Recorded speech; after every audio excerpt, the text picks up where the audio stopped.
I moved to Barrie, Ontario from London just before the pandemic, and I've noticed that this city has some interesting quirks and features. It is one of the most beautiful lakes in Ontario, Lake Simcoe. The waterfront is gorgeous, and there's some interesting architecture. But there's one place that has puzzled me every time I pass by, and that's Dome Country. I stopped in to talk to the owner, Brian Lawson, aka The Captain, to find out more about the property and the man behind it. All right, could I get your name, sir? My name's Captain. All right. What's the name on your driver's license? Brian Charles Lawson, you joker. We're sitting in what I discovered on Google as Dome Country. Yeah, that's right, Dome Country. Dome Country. And can you tell me a little bit about this place? Like the history? Like how did you come about this? I can't even believe it myself. It's so amazing. I traveled west some like 47, 48 years ago. I went to Vancouver Island. And I ended up living in Nanaimo for a year or two. And while living there, I stumbled across these geodesic domes. The kids were building out there, and there was 3 of them in this one spot. I was taken with the idea, and I found myself at a local bookstore, and I bought some books on about the topic, and became more and more interested. I moved back here to Ontario, and found myself on this lot here. Yeah, so we've been here for I believe it's 47 years. Started in 76, 77, and I built this large dome here. And it was challenging. There was no electricity. It was quiet here. And it took us 2 years to get power. We had to cut all this plywood, my brother and I, with a handsaw. As I recall, no, that's not quite true. When we got about halfway done, we were running out of steam. We rented a generator, an electrical generator, and we were able to cut the remainder of plywood. But the challenge, we've had everything going on here for years. We've been robbed, fires, car accidents. You could write a book. How long did it take you to build the main dome here? This building here, this structure here, I started in around May, I believe it was, and poured the footings, and then I laid the blocks, finished the blocks in September, I think it was. I went and I built another house in California after I started the block work here, and then came back and finished this. So I moved in here like basically October, something like that. And it was nowhere near ready to move into. But it's my house, my new place I was in, and we have the big window there behind us, and that's been since removed, but that was plastic. We had our wood stove though, and we had wood. But that was even a bit of trouble in the beginning. We had a large wood pile, clearing the lot for getting ready for this large dome here, 35-footer. Someone stole our firewood. Oh no. Jesus. Welcome to Ontario. Yeah, that wouldn't happen out in BC, but anyway, well, maybe it would, I don't know. Maybe I'm being prejudiced. So I enjoyed the concept, and we didn't exactly know what we were doing. We just, I realize now it's landscape art, and it's very, it's something else. This is really a beautiful thing that's taken place here. And as people drive by there, unknowingly likely, I'm not sure, knowing to some, depends, but they're inspired.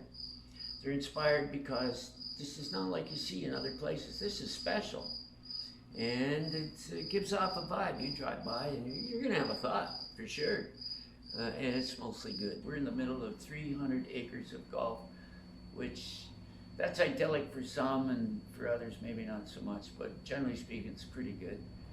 But as you can imagine, surrounded by golf. So it's hard not to think about golf sometimes. So you see this more as a venue for the arts and community. than anything Yeah. else. Presently, the only place, there are no outdoor venues. Molson Park was the only one that we had. So we're a mini Molson Park, something like that. How many's the most people you've had here at one time, you think? About 160 paid admissions. Okay. That's not too bad. No, that's a nice size, and with no trouble. And yeah, no trouble. So we're excited about the future here. It's someone after I'm gone, someone will carry it on. I'm quite an interesting character. There's no doubt anybody could be found as interesting as myself to carry it on, but you never know. It'd be exciting to see what's going to happen. What an adventure it's been so far.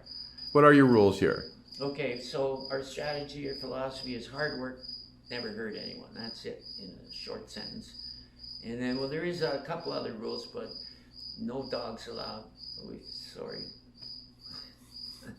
It's a rough life for the dogs. But we have a beach here, and there again, that was inspired by some of the things that are going on around us.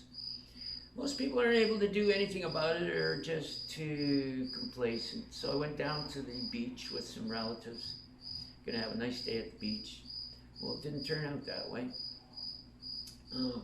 We went down there. Of course, we had some shoes and socks on watch. Put it in the shoe, you know, and come back, all our stuff's gone. Jesus. Anyway, I got home and I said, I'll build my own beach. So, got our own beach, our own country. Yeah, last year we had 5 events. These are all with live bands, 5 events. And then we had another 2 events that were drum and bass parties, that's digital music. This year already we've had similar, I don't know, 4 or 5 events, and we've got like 3 or 4 more to go. So your on season is usually spring, summer, and fall, and then what do you do in the wintertime?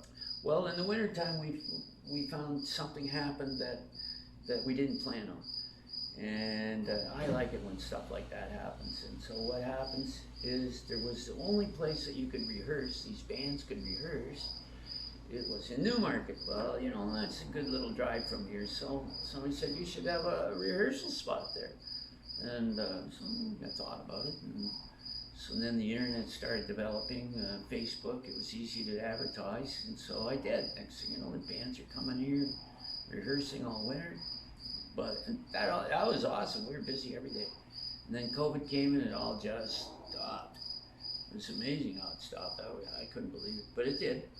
Now it's 2-3 years later, and it's just starting to get busy again that way. We don't know, we're not really trying to encourage that too much, but we realize now the acoustics in this building are pretty awesome.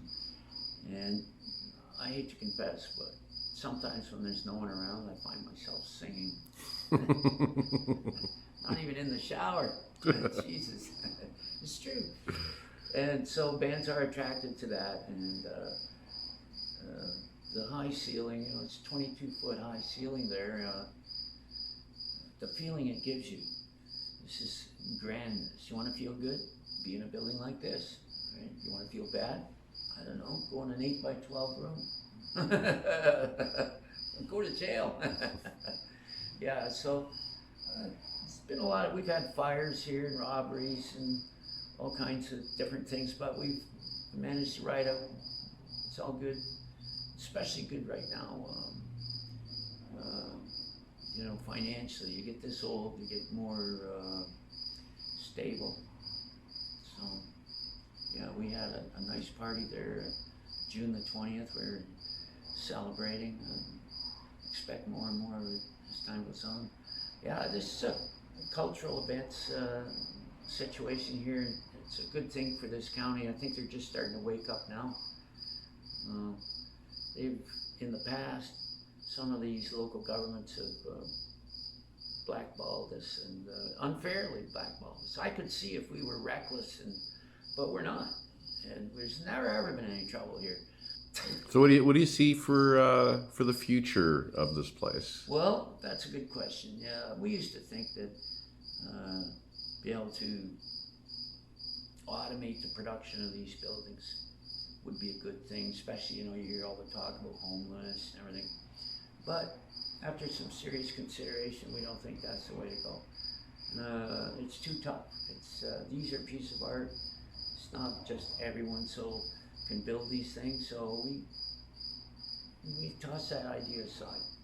Although we were interested in maybe if people wanted one, we might build. There's all kinds of companies that build these things. Mm-hmm.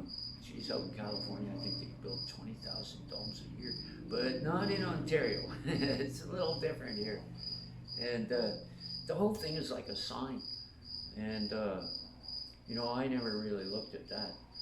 And but people do. Mm-hmm. Who is that guy? What is that guy? I heard stories about him. Mm-hmm. Oh, yeah, who you been talking? Depends who you ask. What's that guy like? Depends who you ask, right? Working with 3 bands right now, and that's a lot of fun. The Beach Band, my favorite band. It's watching them learn and grow and produce is really fantastic.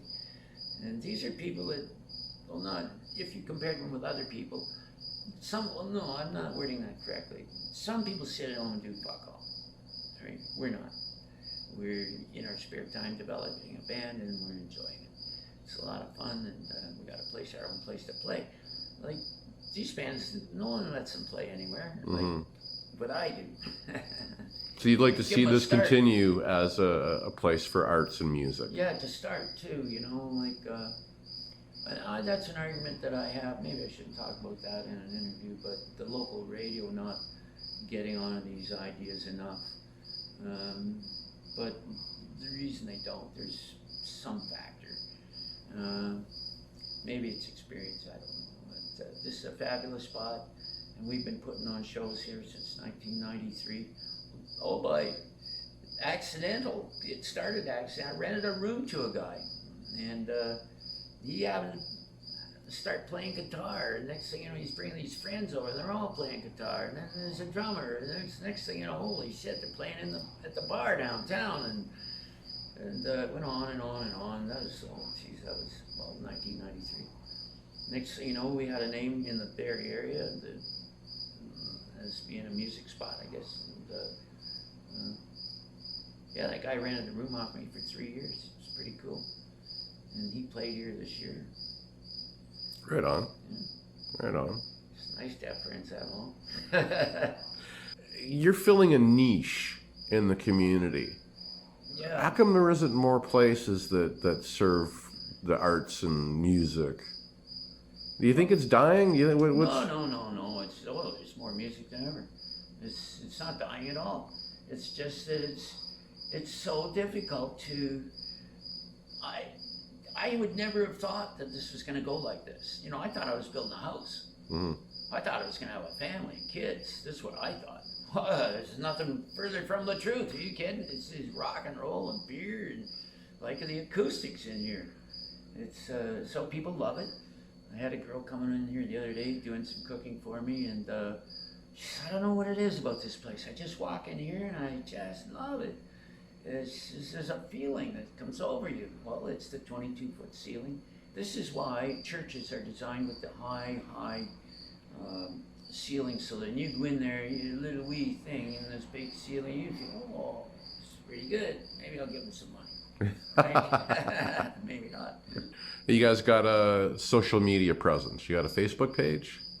Not really. We did have one that was called Captain, and that got hacked recently. So now I got another one with my Brian Lawson, the Captain, on Facebook, and no one's hacked it yet. But so a lot of people can get a hold of you through your Facebook page. Oh yeah, and they do.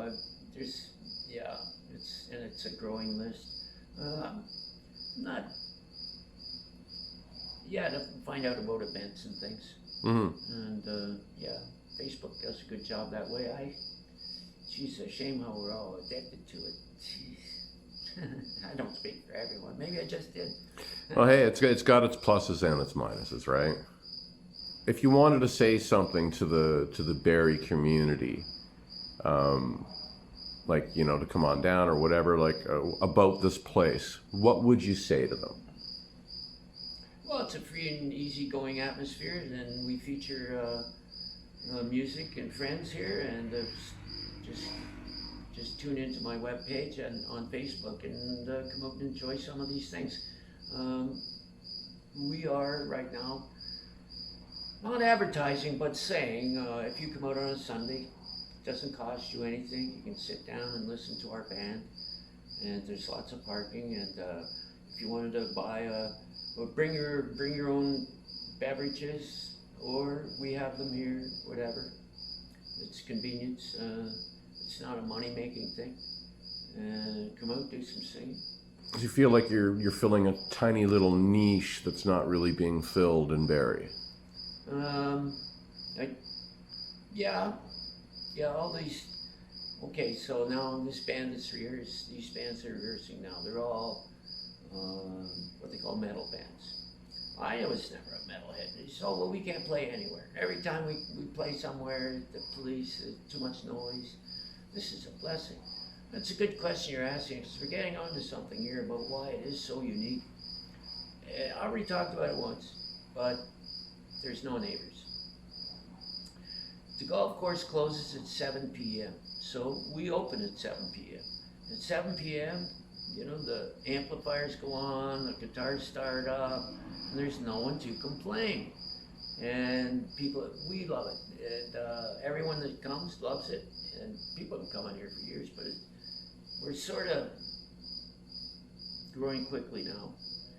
So just in the last 2 or 3 days, 2 or 3 more bookings. And it's exciting. It gives people an out, something to do, a little hope, you know. It's sad that so many people live in the typical subdivision situation. I'm glad I don't. Jesus. So would you consider yourself a bit of a rebel? Yeah, I am a bit of a rebel, visionary rebel, and sit down and try and figure out things. I don't know why, just my nature, I guess. But I guess we're all like that in a way, but some see more than others or have enough time to see. Was the other day we were talking about, you know, gas-powered cars, you know, the end of them because electric cars are coming, and I said, uh-oh, here comes global cooling. Just think about that. I don't want that. Some more oil. If somebody else wanted to do what you did, what would be your best advice to them? Well, I don't know. Everybody wants to build a house for themselves. That was what I started with here. And so, if you want to build a house for yourself, what are you going to do? Well, this is maybe not even a good idea. Maybe it's best just to live in an apartment building. But if I wanted to start over, maybe yeah, I could see I could do that. Not around here. Yeah. The property's way too valuable, or it's cost forbidden. It's this property here. They could bulldoze down everything. It's still worth like $7 million in 18 months. So your best advice is if you wanted to, say, build your own dome and get some properties, to do it somewhere on the outskirts, somewhere that's going to be a little less money. Yeah, that's a good way to put it. Yeah. And there's lots of, you know, all around Tweed, Peterborough area, there's all kinds of reasonable price property. When I say reasonable, I would say, you know, $100,000 for a building lot. There's all kinds of them. Mm-hmm. And $100,000 for a building lot in today's world is not unreasonable, considering that people, you know, make $60,000 a year. So you work the numbers, you can easily afford that. Mm-hmm. And you could easily afford a house on that property if you build it yourself. Mm-hmm. But when you buy one that's already built, you pay. Mm-hmm. You know. So I always thought when I was growing up, there's no way I'd ever have enough money to buy a house. I better just roll up my shirt sleeves and figure out how to build my own. And I did. I had no experience laying blocks. I'm telling you, I couldn't get anyone to lay them unless I paid extra money. And I said, I'm not paying extra money. And it turned out it's easier to lay them in a circle than it is in a square line. So because you can't tell whether it's on or off, right? I suppose what you can see whether it's level, but it can vary a little bit and you can get away with it. Well, if I was to build a square building here and leave my own blocks, it would be noticeable. I would say. Anyway, I did pretty good. Not as forgiving. Yeah. Yeah. Yeah, of course you cover it all up anyway, but structurally it's fine. I don't want to dwell on the joy angle in the world, but there's a lot of unhappy people. Mm-hmm. And I can make them happy, actually. Come out to choir. Come out here on Sunday, start singing, you'll be happier. Right on. I'm not guaranteeing it, but I'm pretty much ensuring it. Dome Country's an interesting place in Simcoe County, Ontario. I built it. My name's Captain. When you drive past, give us a toot. Thank you, That's sir. it. I shouldn't have said that. They'll all be honking.